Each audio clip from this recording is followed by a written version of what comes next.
Welcoming Javon Joseph, Bo Edward Lawrence, and Ashley Richards, who will perform their original works prepared for this celebration.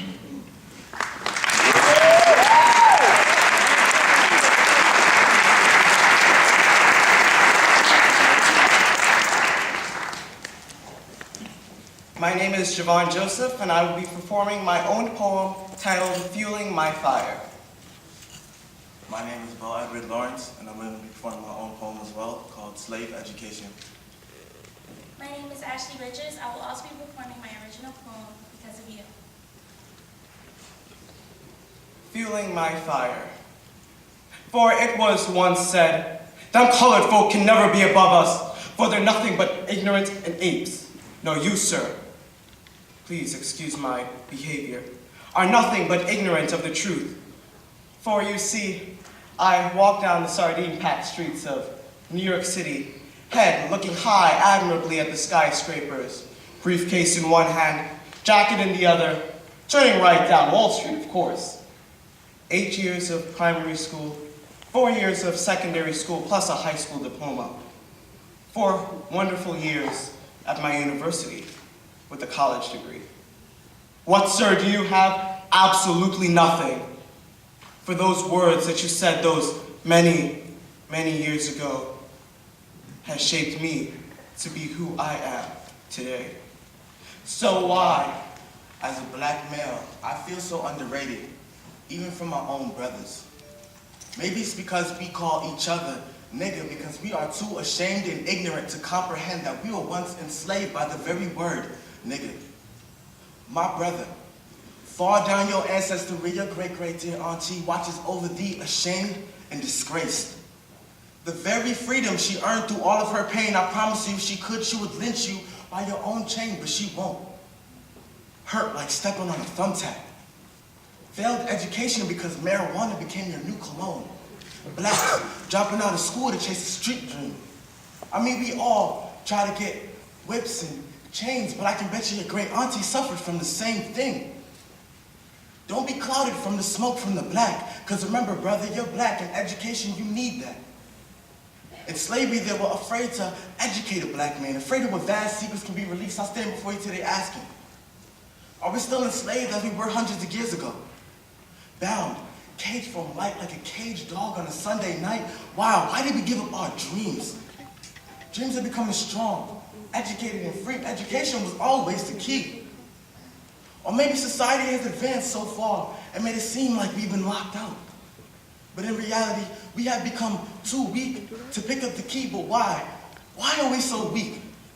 You tell me, what time, what season, and who allowed us colored people to fall knee-deep in our own sorrows, where we allowed our dreams to be strangled by the rule of all evil which made blacks choose to play Russian roulette with their lives, instead of educating each other, and themselves. I'm not gonna let nobody turn me around, turn me around, turn me around. I'm not gonna let nobody turn me around. I'm gonna keep on walking, keep on talking, march to the freedom land.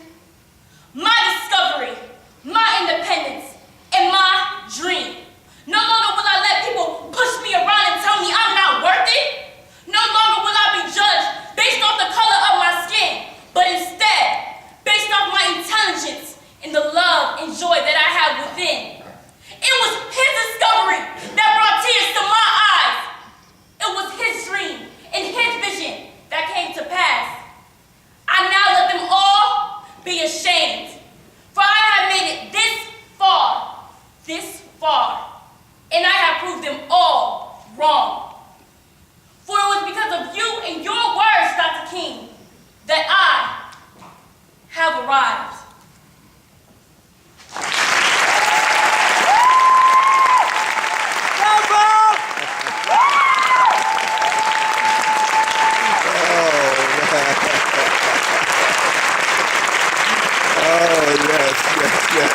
Yes.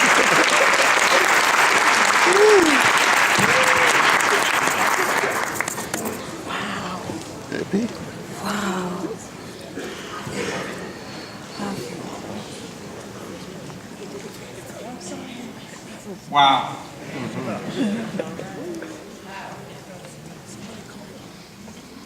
Javon, Bo, Edward, and Ashley, you've made us all extremely proud.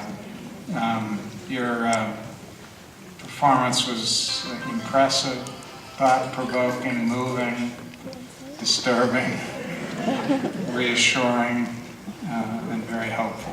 Thank you very much.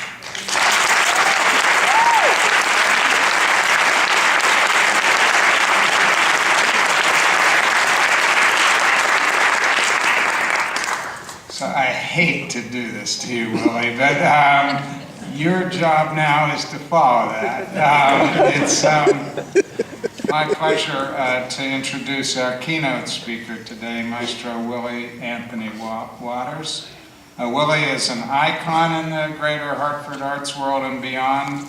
He debuted with the Connecticut Opera on March 7, 1980 in The Merry Widow, and went on to conduct more than 75 Connecticut Opera performances between 1980 and 2009. Nearly 30 years of contributing to the vitality of opera in Greater Hartford as a conductor.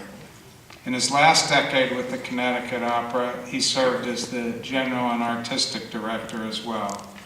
He served as guest conductor at an impressive list of national and international opera venues that are too lengthy for me to name.